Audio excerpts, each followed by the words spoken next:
Here's a quick peek at the three examples I'm going to use to show you how to solve equations where that variable is trapped in the denominator.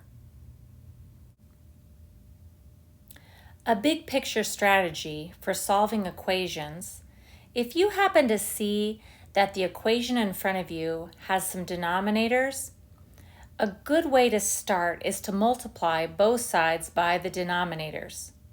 So in this case, the denominator is u. So let's go ahead and multiply both sides by u. I put the u over 1 on the left side to make it easier to multiply the fractions.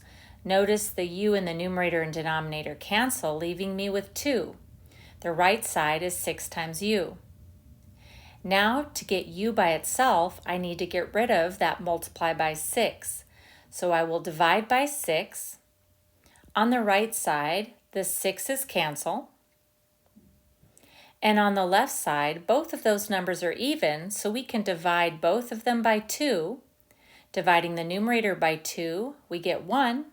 Dividing the denominator by 2, we get 3.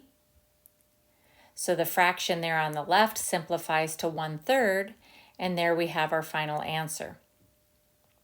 Here's another example. Again, keeping in mind, multiply both sides by the denominator. Multiplying both sides by x, I'm going to put that x over 1. This is just emphasizing that I can cancel any numerator with any denominator. On the left side, I now have 8. To get rid of the multiply by -6, I'm going to divide both sides by -6. I can cancel those -6's.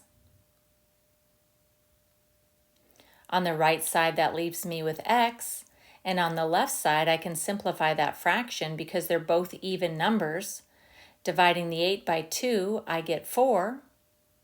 And dividing the -6 by 2, I get -3.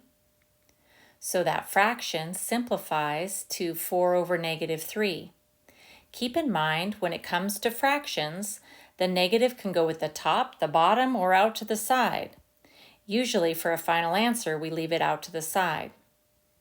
In example 3, we see v in the denominator, so I'm going to continue starting off by multiplying both sides by the denominator. When I multiply the left side by v, I'm going to put that over 1 to emphasize I can cancel the numerator with the denominator, leaving me with -1 on the left-hand side. So we have -1 is equal to 2 multiplied by v. To get v by itself, I need to get rid of multiply by 2, so let's divide by 2. The 2's are going to cancel. So we end up there with v is equal to -1/2.